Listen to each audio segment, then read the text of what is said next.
Good afternoon, everyone. It is August the 28th, 2025.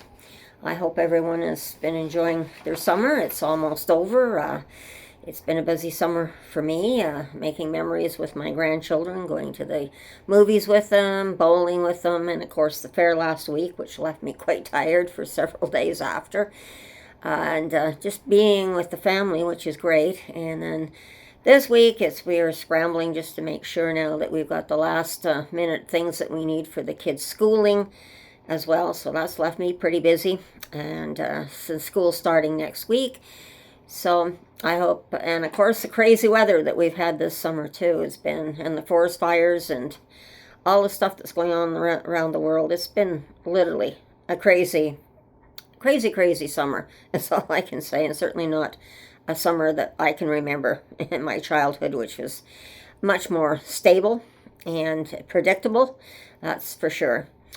But today I got a couple of comments in on my last video there, and that was on the involuntary treatment that I put up, and I wanted to explain a little bit more on that today.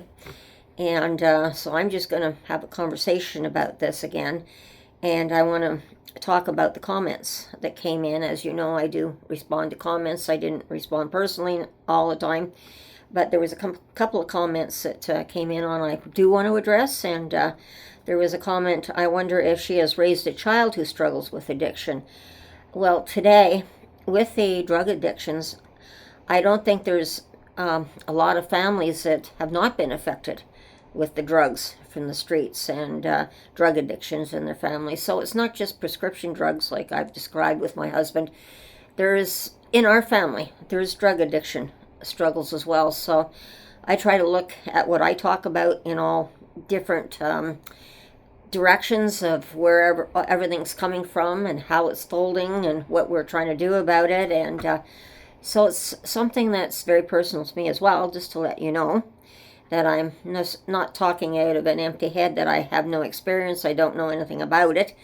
And as my grandfather used to say, before you criticize a person, walk in their shoes first. And I walked in a lot of shoes, definitely, over the 72 years I've been on this earth. And I've accumulated a lot of experience, and that's why I always say that, that the seniors here were living, breathing time capsules of our generations, and we've seen it a lot of what goes on, and we can certainly put a lot of our advice and what our experiences forward for the younger generations to understand what we've been through as well.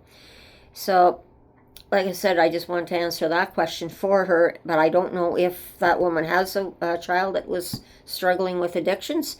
But I just want to put, I'm coming from experience, knowing what it's like to see addictions and struggle against addictions, which is a horrible thing to have to go through as well. And I can understand why people don't know what to do. They're at a loss. All of a sudden, after the pandemic, we realized we've had a really huge crisis on our hands, and how do we deal with it?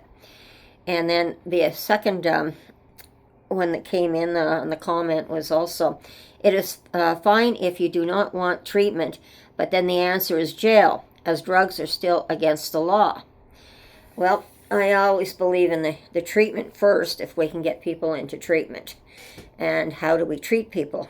And this is what I've talked a lot about on my videos, as you know, as the different types of treatment.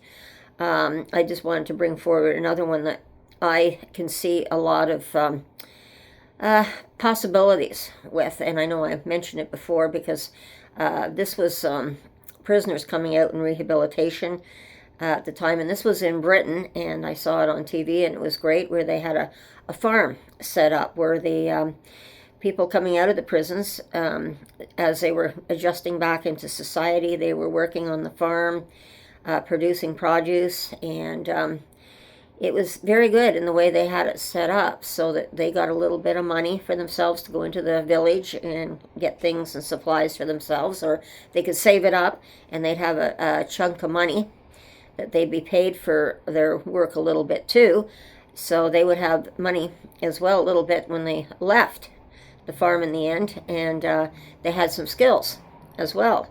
And they always wanted to come back, and I saw a couple of them that volunteered just to go back after to help people. So this is what I've also talked about, is what happens, how we do take care of people with addictions. And I like the farm idea. I know that's certainly my favorite idea, and my idea, and I want to, it's not being mean to people, but going back to the old farms are a great way. Now, our mental health workers today are saying we'll get back to nature, go take a walk in nature to calm us down, and it's better than a pill. Well, a farm is a very good way of doing it, and people who are going through addiction programs could have addiction counselors there. I think I've mentioned it a bit before, because you'd have a big farmhouse. You'd be able to house some of the people who have addictions in there. You'd be able to put in workshops and stuff that they could have that's necessary for the people coming out, and you could even build tiny houses if you had to on the farm. But I think it would be a great experience for them, because literally you could have a working farm. You could have them producing food, for example, vegetables, and they could be planting the fields, getting back to Mother Earth again in nature, and getting their hands down and actually appreciating where food comes from, because today I find a lot of people have no idea where food comes from. I was talking to someone the other day that said, well, I ran into someone, and I had no idea where milk came from. When he asked where milk came from, he said, oh, it's just out of at the grocery store. That's where you get your milk. And I certainly grew up in a time when, well, I had fortunately, my parents had, I'm going to talk about my experiences, and I had, my parents had two friends. One had a chicken farm and the other had a dairy farm. So I got the option of going to the chicken farm first, and I saw the chickens in the chicken coops, the wooden coops, the old wooden coops. They're not like they're in cages today, and the eggs just don't drop off into some sort of a conveyor belt. It was literally, you did everything by hand. And it was quite an experience, feeding the chickens, cleaning up the chicken coop. And so I got down and I got a bit dirty, but it was a humbling experience and made me realize where eggs came from and just how important they were. And so anytime I look at an egg now that I have for breakfast, I appreciate that hen that laid that egg. And the other thing is, I just want to talk about my experience with the dairy farm. I was so excited to get up at 5:30 in the morning and go milk the cows with my my parents' friends, and he was excited, and he and his sons were out doing their thing at 5:30 in the morning. And I know I was asked to bring the cow. This is kind of funny. I was asked to bring the cow out of the stall to bring it outside after it had been milked. So fine, I decided to bring the cow. I was leading the cow out, and I got close to the barn door, and I ran into I didn't realize it at the time, but it was a bull pen where they kept the bull at that very door. And the bull snorted at the cow, startled the cow. The cow fell over into the bull's feeding trough right in front of the stall, and I couldn't get her out. And the bull says, wow, this is great. Can I get to her? And of course, everybody's scrambling. The farmer's coming, and his sons had to come. And because cows, they're so, in a sense, they're stupid. They just lie there. They would just die there. They wouldn't move, period. So he and his sons had to get the ropes to pull the cow literally out of the feed trough. And then I'm apologizing. I'm saying, I'm so sorry. I didn't know. And then, of course, my parents' friends were saying to me, it's not your fault. I meant for you to take the cow out the other door, because that's why we have the bull in the trough at this door, so we can take him outside without him disturbing the rest of the cows or him getting excited. But he forgot to tell me one detail was to take the cow out the other end of the barn, which would have been a lot safer. So I've had these wonderful experiences, and I appreciate where the milk comes from, and I've turned around and I actually had the experience of milking a cow the old-fashioned way, and trying to you use the tits there, get the milk out, and okay, put it in a bucket, and This was out the milking machine. I was a milking machine, and suddenly realizing, well, why isn't the milk coming out? And turning the cow's tit up, and of course, what happens? Out comes the warm milk right into my face. So I've had these wonderful experiences, and so every time I look in the grocery store, I always appreciate, because I've seen farmers, like I said, growing up, I had that opportunity. But the children today, and I was brought up in the city, but I had that opportunity because my parents had friends that had the farms. And I would love to see working farms that are near the cities get children as a field trip, go out and see how a barn or how a farm is actually run, so they would really appreciate just how the food is supplied to us in the first place, and why the farmers are up in arms right now with all the free trade and what's going on now, and being food insecurity and that. It would give people a much better chance, and children understand where the food comes from. They would certainly appreciate the food. So I know I do, but there's many other things we can do with a farm for addictions. We could set up a workshop, literally, for carving and for a wood workshop, and show how to repair and mend fences and things like that. We could go back and do some of the old-fashioned things, or how to put fence posts in, how to look after animals. We could have therapy dogs, therapy horses, and the horses would be great, because we could get people adjusted to what an animal is, and caring for an animal, what it is to brush a horse, and care for a horse. And then we could get some people now for a job. Maybe this would be great. My grandfather was a blacksmith. We still have horses today. We still need blacksmiths today. So you could have a blacksmith shop, a working blacksmith shop there, teaching the trade right there on the farm. And the people coming out of the addictions, they'd be able to lead the horses in there. They'd be able to see all the different things. But we could see so much that we could do with the farm. And we could have an apple orchard and vegetable gardens and that.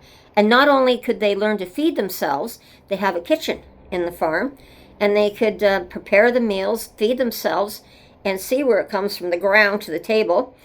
And then the other thing is, I remember going down the highways, and there used to be all these vegetable stalls and that from the farms, where they'd be able to sell the produce to people. Just stop along the highway and go get your produce.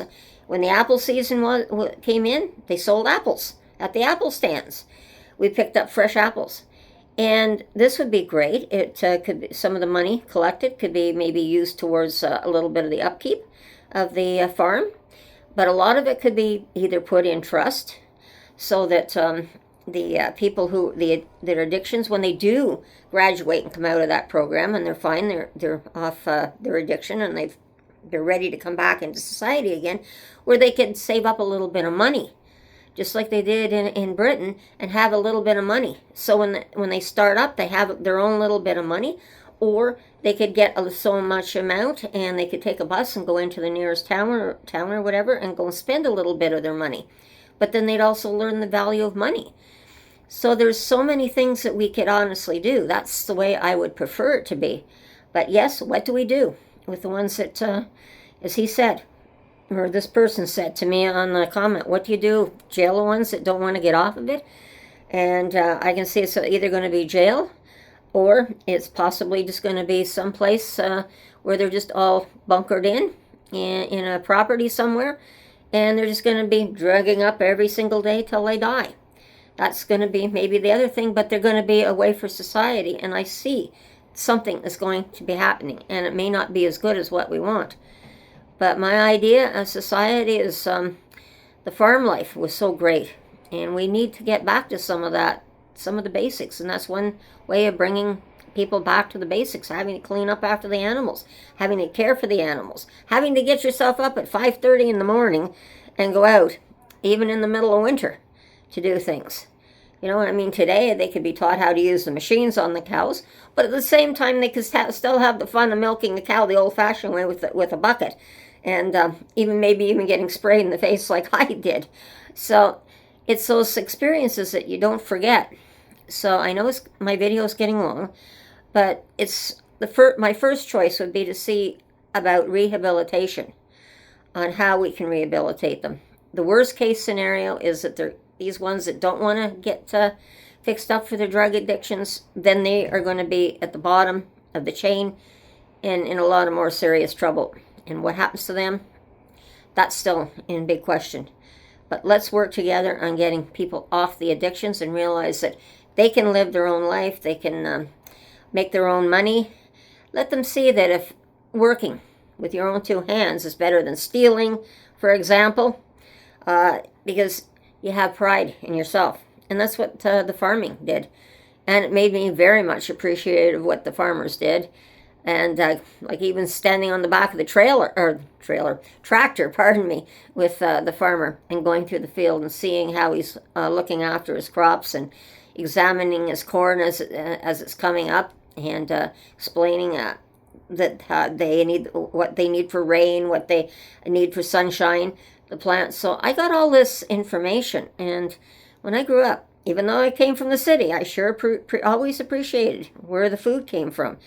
And I think that might help a lot of people when they understand just how the food is produced, what our farmers have to go through to produce this, all the food for us at the same time, and what this climate change is now doing to us. So I think it might give everyone, even the adults, if they would like to go for maybe, it'd be nice for even the adults just to go and see what a working farm actually does and have tours into a working farm. So everybody gets a chance to see what our farmers are doing to supply us with the goods that we need. So I'm going to leave it there, everyone. More food for thought for everyone. So everyone, take care, be safe, watch your surroundings, and we'll talk again soon. And bye-bye.